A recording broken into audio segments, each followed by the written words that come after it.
Italia, Italia, Italia.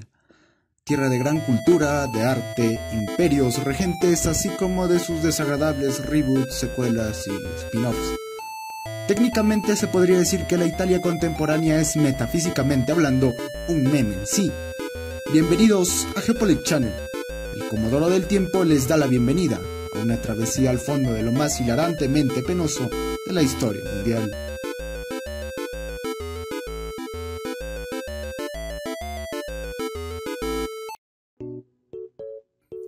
Ahora bien, vayamos al título del vídeo y su respectivo clickbait, pero antes vale aclarar un par de cosas.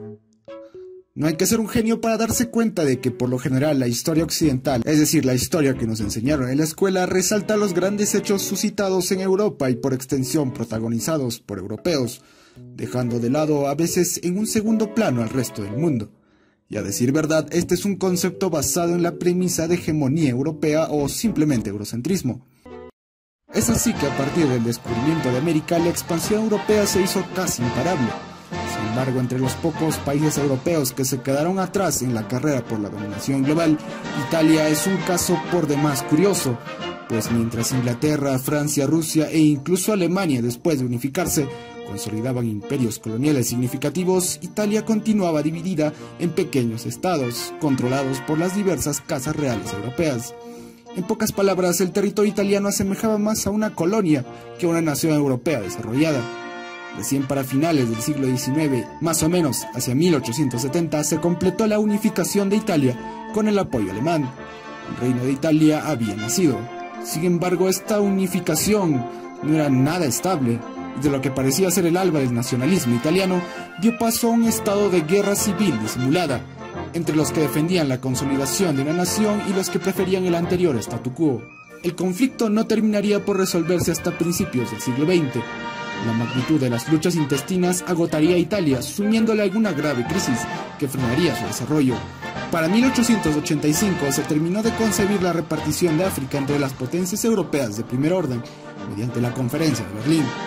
Por obvias razones, el joven y débil reino de Italia no fue parte de la negociación principal.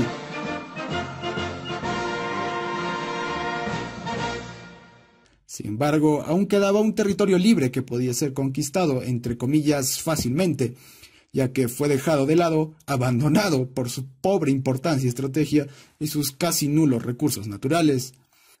El lugar se trataba de Abisinia, Eritrea o también llamada Etiopía, un pequeño imperio tribal africano que había logrado capear milagrosamente los embates de la repartición. Es así como Italia, en condición de patito feo, motivada por ser reconocida como una potencia colonial, empezó a interesarse en Etiopía, interfiriendo primero sutilmente en los asuntos internos del país, apoyando a un líder tribal amárico con la intención de nombrarlo soberano títere. Así, Menelik II fue coronado como emperador de Etiopía para 1889. Etiopía era entre comillas un protectorado italiano, supuestamente una colonia con ciertas prerrogativas y libertades, pero en realidad no era más que un timo diseñado por los colonos italianos para legitimar su ocupación. Para 1893, Menelik, consolidado en el trono con ayuda italiana, empezó a cuestionar el trato que recibía por parte de sus auspiciadores, que ahora descaradamente lo usaban como un monigote. La insubordinación estalló en 1894, cuando se produjo una rebelión armada a la que se plegó el emperador en persona. Pues todos en el ejército italiano han oído de Menelik II.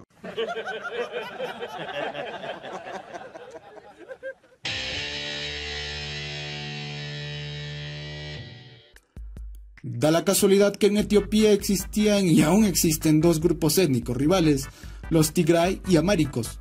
Los primeros en un principio se plegaron a la invasión italiana, esperanzados por la promesa extranjera de independencia. Sin embargo, el alto mando italiano simplemente les había tomado el pelo. Llegado el momento, Italia recurrió a sus aliados Tigray, pero por desgracia el timo no les había sentado muy bien y decidieron permanecer neutrales. Italia tomó la apatía Tigray como una declaración de guerra y subsecuente traición.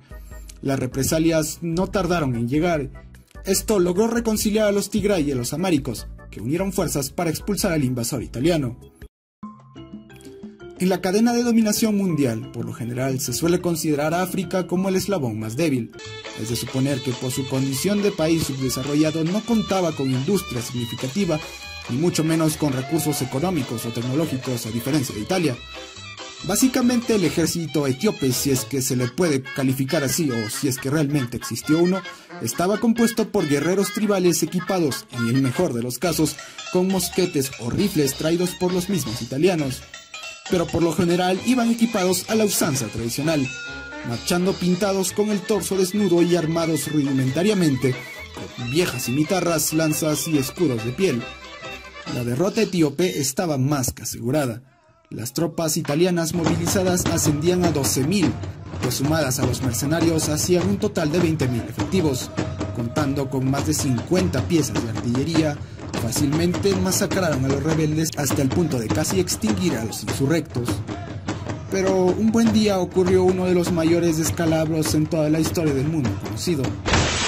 Resulta que las fuerzas restantes de guerreros eritreos, comandadas por el emperador Menelik, se batían en retirada ordenada en la aldea de Adwa o Adowa, preparándose para una última y feroz batalla suicida. Mientras el bando italiano los seguía de cerca, confiado en su superioridad táctica.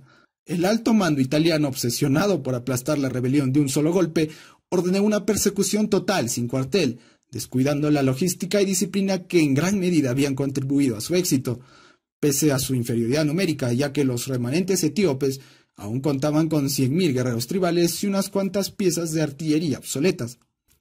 El 1 de marzo de 1896 sucedió lo impensable. Un ejército profesional europeo armado con lo último en tecnología militar para la época, comandado por los más capaces oficiales italianos, además de un grupo de experimentados mercenarios locales, fue completamente destruido. El resultado de la batalla se considera discretamente uno de los peores desastres militares alguna vez protagonizados por una potencia europea, y el peor del siglo XIX. Con la mayor tasa de bajas solo superada en el siglo XX por las dos siguientes guerras mundiales. De las fuerzas invasoras, más de 8.000 italianos fueron masacrados, incluido el general a cargo de la operación. 1.500 fueron heridos y los pocos sobrevivientes fueron hechos prisioneros. Sin embargo, la peor parte de esta carnicería se la llevaron los mercenarios aliados, de los cuales no se tiene constancia de ningún sobreviviente. Prácticamente en una sola tarde todo un ejército europeo había sido destruido por lo que ellos consideraban despectivamente como una caterva inferior de seres salvajes armados con palos y piedras. El descalabro fue tal que el entusiasmo inicial por convertirse en una potencia colonial se transformó en la mayor humillación a escala mundial de la época, mientras el pueblo que apenas unos meses antes aclamaba las aventuras coloniales se agolpaba ahora en motines y saqueos por todo el país, al punto de amenazar con disolver la unidad que tanto había costado. La derrota conllevó una nueva crisis que duraría décadas. El gobierno italiano se resignó a firmar un humillante tratado de paz, reconociendo la libertad de Etiopía, un país africano, y comprometiéndose a no volver a intentar poner un pie en aquellas tierras. Italia quedó completamente desacreditada, amén de ser constante objeto de burlas por sus vecinos del viejo continente. Muy pocos saben que fue esta misma guerra el detonante fundamental del surgimiento del fascismo en Italia, que a su vez fue exportado a Alemania, con las consecuencias que todos conocemos. Quién sabe si aquella barbarie desatada en las siguientes dos guerras mundiales hubiera podido ser esquivada por muy poco de ser distinto el resultado. Según se suele decir además que este fue el momento crítico que le valdría la injusta fama al ejército italiano de ser uno de los peores y más calamitosos ejemplos de poder militar, sin poder redimirse ni en la Primera ni en la Segunda Guerra Mundial, con resultados casi igual de desastrosos. Este es mínimamente el mejor y menos conocido ejemplo de la singular lucha entre David y Goliat, un episodio histórico decisivo y olvidado que de enseñarse en las escuelas cambiaría en 180 grados la opinión que tenemos del mundo. Les ha hablado el Comodoro del Tiempo para Geopolitics Channel. Saludos y hasta un próximo video.